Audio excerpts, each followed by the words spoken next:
Welcome to Friday Friends, RI Elder Info's weekly look at the organizations and individuals providing resources for Rhode Island seniors, caregivers, and professionals.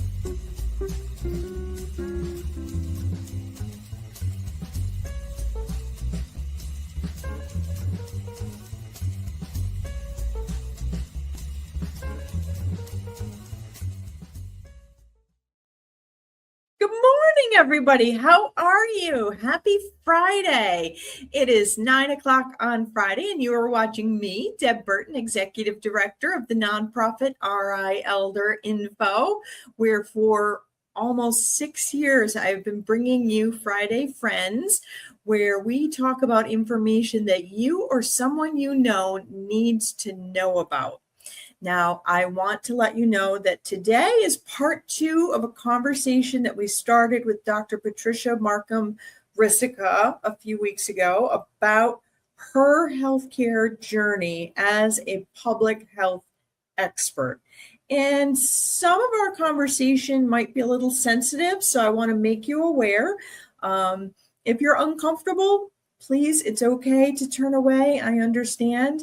But we're having a conversation about some of the things that just don't get talked about very often when it comes to our real life experiences. So it's an important conversation, which is why I'm bringing it to you. And I am very grateful that Patty is willing to share her story.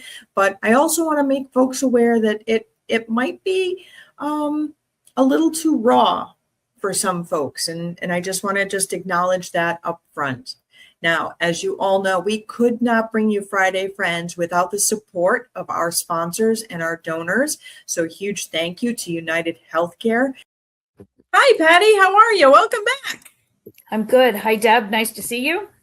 So when you were with us last time, you shared your experience of not feeling well and really having to be a really strong advocate with your doctors in order to find out what was going on. So in case anybody wasn't watching last time, can you just share what was that diagnosis that you had received after much fighting? Yeah, it took a while for both me and my medical providers to, really get to a point where we understood what was happening. And I don't think that the medical providers were actively fighting against me. I didn't feel like that, but it was really hard to get a sense of urgency going.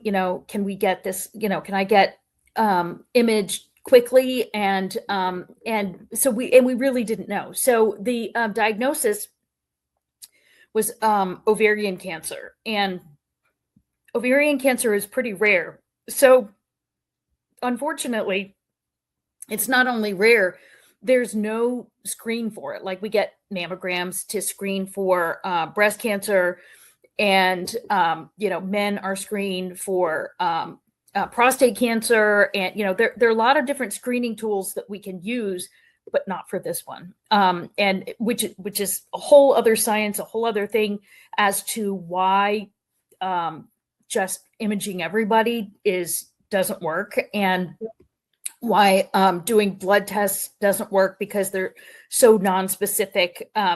So anyway, it took a while to find out that I had ovarian cancer, and it was pretty shocking. I mean, I knew there was something wrong, but literally I had lined up some medical evaluation with a GI doctor, gastrointestinal, a GYN. So looking at, gynecologic type of things, and then also with a GU. So is it genitourinary? Is it something with the bladder or in that whole system? And of course, they're all separate from each other. And each one of them I couldn't get in to see for many weeks. But we really didn't know until I had my first imaging that I identified there's a big mass, and that it looked like an ovarian tumor.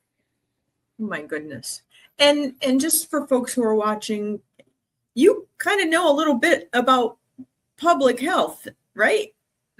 Yeah, well, so the irony is I have a master's and a doctorate in public health. Additionally, I have served as the evaluator and epidemiologist for the Rhode Island, used to be called the Women's Cancer Screening Program, but is now called the Breast and Cervical Cancer Screening Program.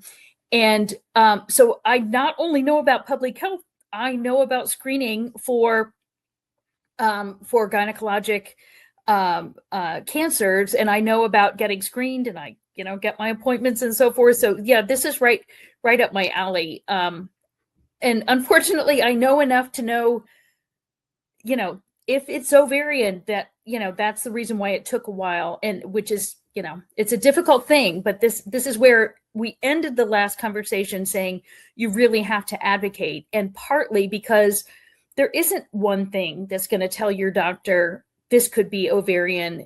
The symptoms can be really vague and really hard to differentiate, what part of your body is affected. And with ovarian, it's not something that is picked up on like your annual GYN visit or anything like that? It is not. And in fact, my husband is also a physician. So he was an immense, and still is, an immense amount of help in asking questions. I mean, he does ear, nose, and throat, so nowhere near that part of the body, but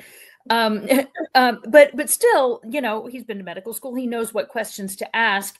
And yeah, so it's really hard to tell exactly what's going on. And it was for all of the providers. But the first thing that he said was, well, we should go back and look, because of course I get examined every year. I mean, I don't miss my appointments. And sure, we went back and looked at what the notes were from my appointment. It was October before I was diagnosed, the following late July, really last day of July. So it was quite a few months. And there was nothing there. They found nothing. I don't think I was having any symptoms at that point either. And when we talked to the GYN surgeon about that, I mean, isn't this unusual? She said, no. She said the tumors can grow really fast. And she said that's not that surprising to her, that I would have been clear, had no, nothing to see on the evaluation in October, and had a really large, they said, cantaloupe size tumor by July. Right. Holy cannoli. And for those who've never actually seen you, you're petite, it's like, I'm like, where is it? right. Yeah. And it was interesting because you were leading a very active life. I was living vicariously through you on social media. You were, living a lifelong dream of taking horseback riding lessons and showing horses. And then all of a sudden the social media changed. And I was like, wow, holy cannoli. So, yeah, it was you get that diagnosis, you have to share that with your family. And then how quickly are you able to get treatment? What happens after that? Right. So we decided, because it's a rare cancer, we decided to reach out to Dana-Farber. And that is not in any way to say that the providers at Rhode Island Hospital or Women and Infants or anywhere in Rhode Island couldn't handle something like this. Mm-hmm. I don't in any way mean to imply that, but we were pretty scared. And we were very interested in and knew that Dana-Farber is world renowned for their work. So we found out the imaging was done that led to, the obvious, you have a mass and it's very likely ovarian on a Thursday. The next morning on Friday, trying to move out of the freak out mode into, okay, what do we do next? We got on the website for Dana-Farber, and they literally have the option to ask for help. This is what we know, this is what's been done. And, please give us information at 9:00 in the morning. by 11 o'clock in the morning, 2 hours later, someone had called. We were already scheduled. I was already scheduled for Tuesday to go up and have labs and have another image done, another CAT scan. And then on Wednesday to go back and see the provider. So literally within 2 hours, Wow. I was already set up with evaluation on one day and to see the provider the next day.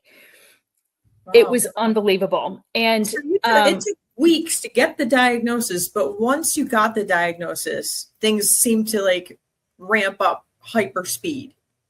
The Dana-Farber connection went amazingly quickly. I will say I also reached out to a provider at Rhode Island Hospital, and I had already been to Boston, seen the provider, and had my surgery scheduled another week later before I had even heard from the office at Rhode Island Hospital. So it's not that they couldn't handle it, but Right. but definitely it was a slower process. And I was incredibly impressed with how quickly and really even how comprehensively they set me up with care.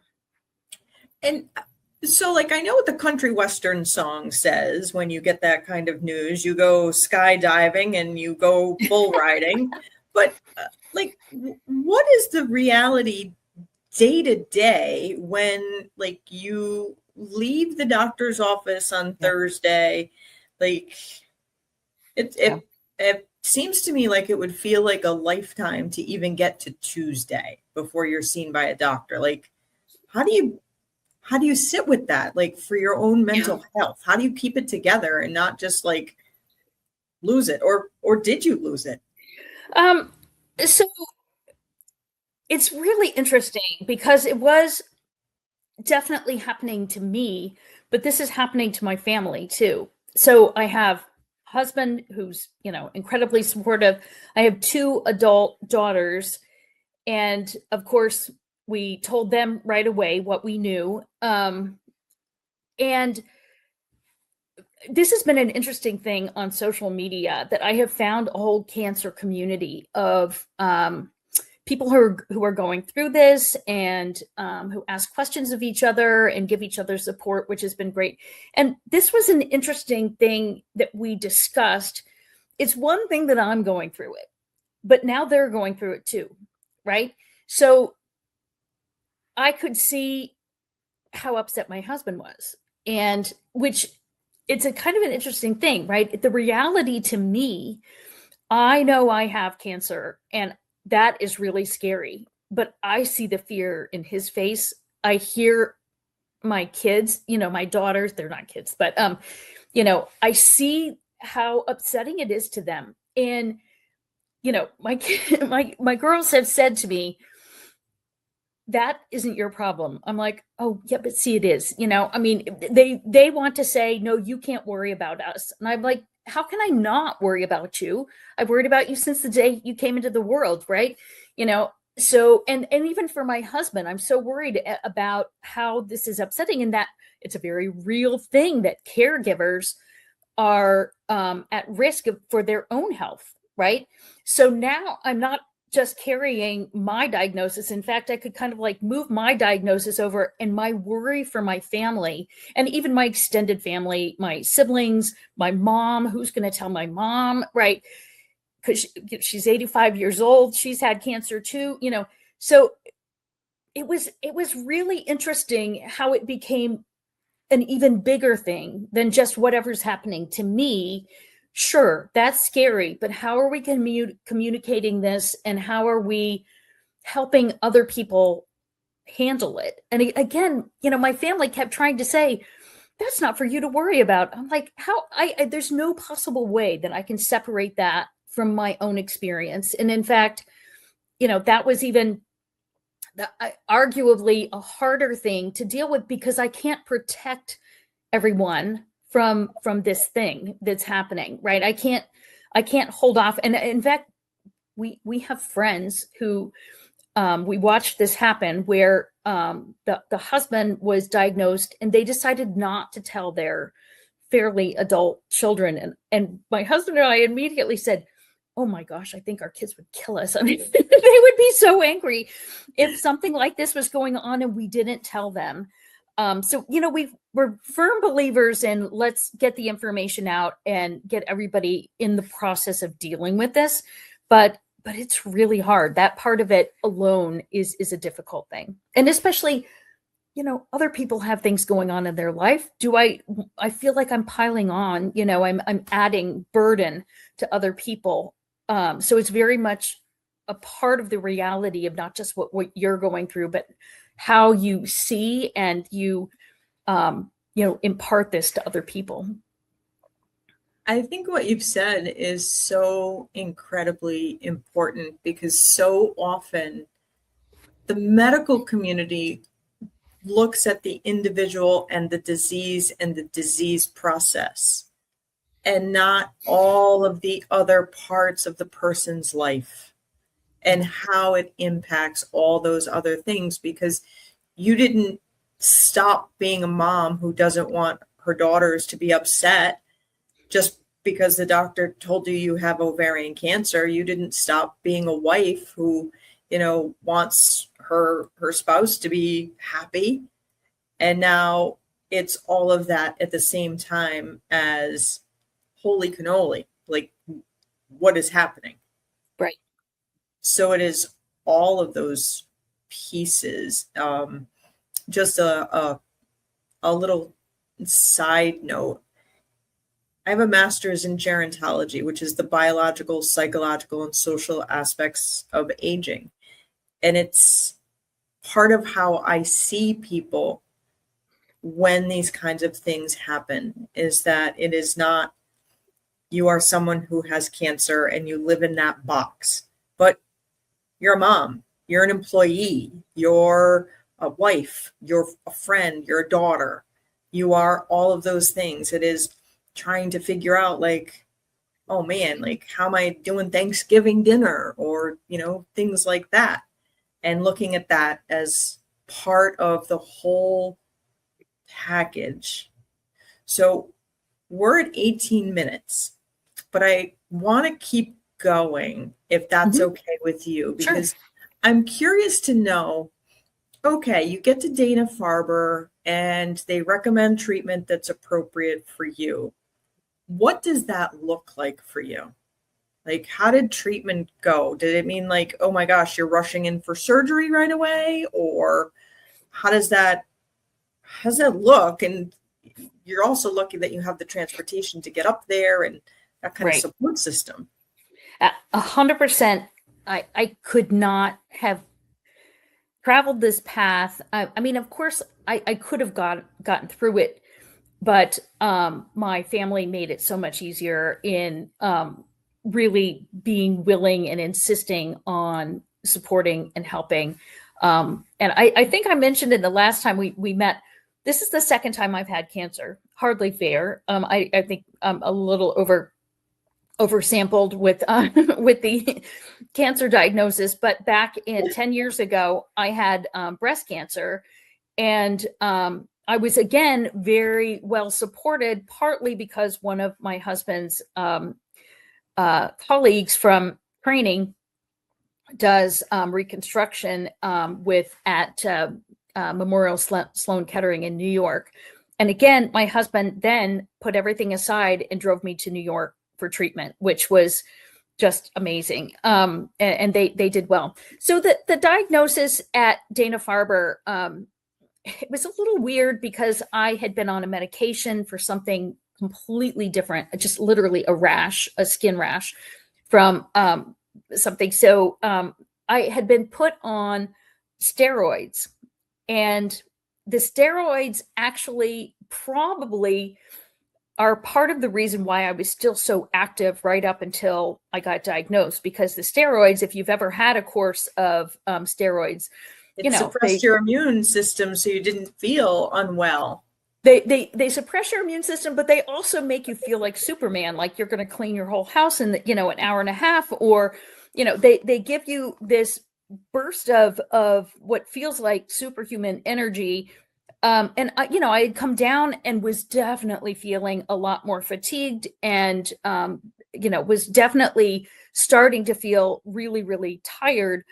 But because of the steroids, the surgeon that I saw, who explained the whole thing, what I had, I'm going to tell you the funniest, just as an aside, thing that was most impressive to me is she explained this, and she drew on a piece of paper all of the anatomy in the abdomen and pelvis, and showed me what the tumor looks like and where it was, which was pretty remarkable and kind of amazing. But the thing that really cracked me up, looking at, I was so impressed that she's doing this upside down.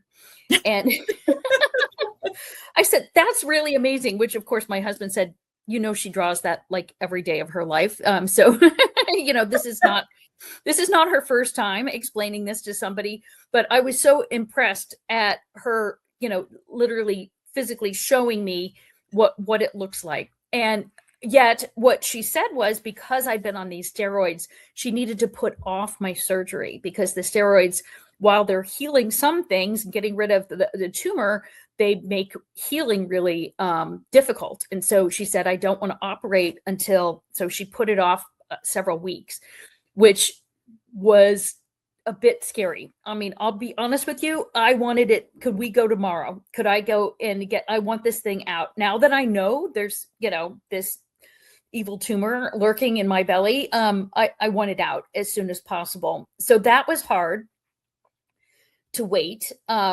And I again, think that's a pretty common reaction too when someone gets a cancer diagnosis, is get it out now. I want it out. Right. Exactly. For me, for sure. I'm like, what can we do? But she was pretty adamant. We need to wait. And I will say, because my work life was fairly complex, I'm involved in a lot of different projects. I was director of undergrad studies at the time. This is August, when we're just getting ready to have all the students come back.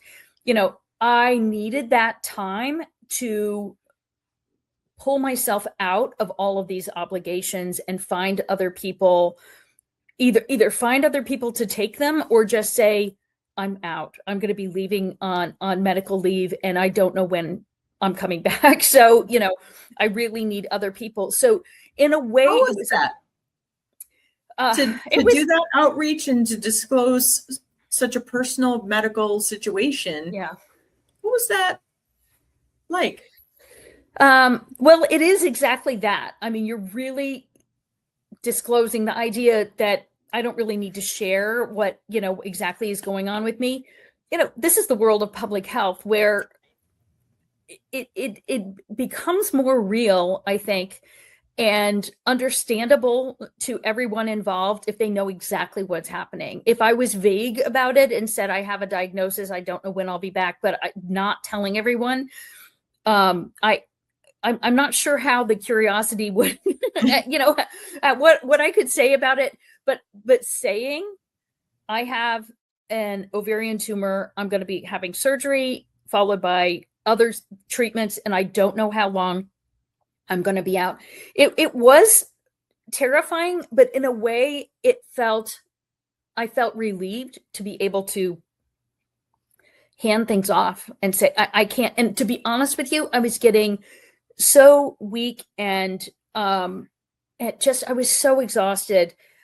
So the other side of this that we haven't really discussed is, after my surgery, within a couple of days, I was diagnosed with another really rare condition that was completely unexpected, but explains some of the weakness that I was having. And that is, I have myositis, which is an autoimmune neuromuscular disorder. I had never heard of it before. I'm like, I worked in the hospital for some time. My husband had never heard of it before. We're looking it up, trying to figure out what this is. But it essentially made the big muscles in my body, and some of the small ones, not work. So instead of feeling stronger after surgery and getting out there and doing the walking that they're telling me to do, I'm trying to be a good doobie and I want to be, a strong patient. I was getting weaker and having a hard time sitting up. Without even knowing it, I was having a hard time swallowing. I got pneumonia from aspirating because I didn't know I was having trouble swallowing, and my husband's worried because I've lost weight. So he's trying to feed me too. He's trying to be helpful with feeding. And so is that diagnosis common to individuals who have ovarian cancer, or you're just like keep drawing a really bad hand here? I know. My husband said it's like you've been struck by lightning twice at the same time. They're both rare. So okay. According to the neurologist, I hope you play Powerball as rare as things are happening for you. Well, right. I would love to have known that, right? That would have been the time.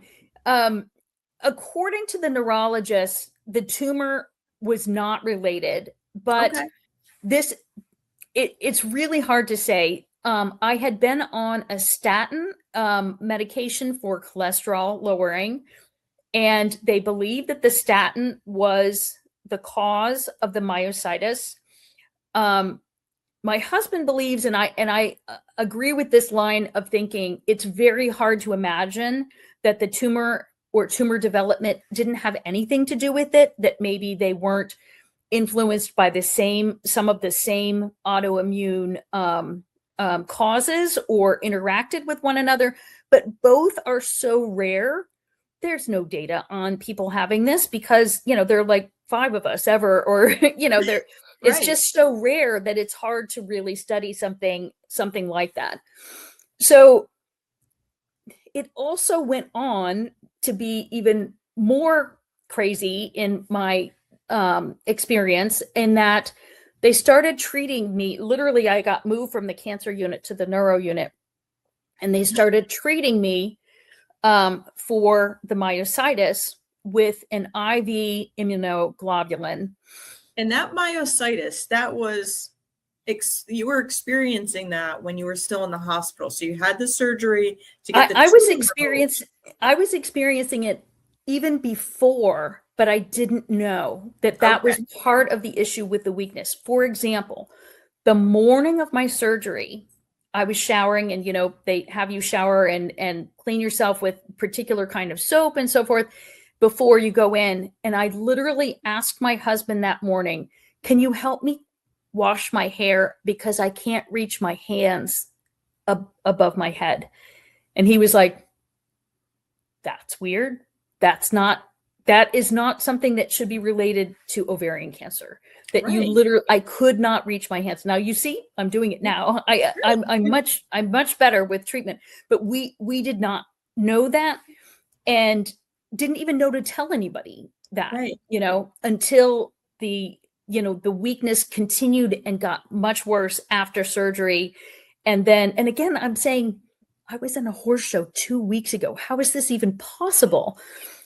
But literally, and that's the crazy thing, is that I was watching this unfold on social. You've been, very generous at sharing your story. And I'm like, wait a minute, what wasn't she just getting ribbons?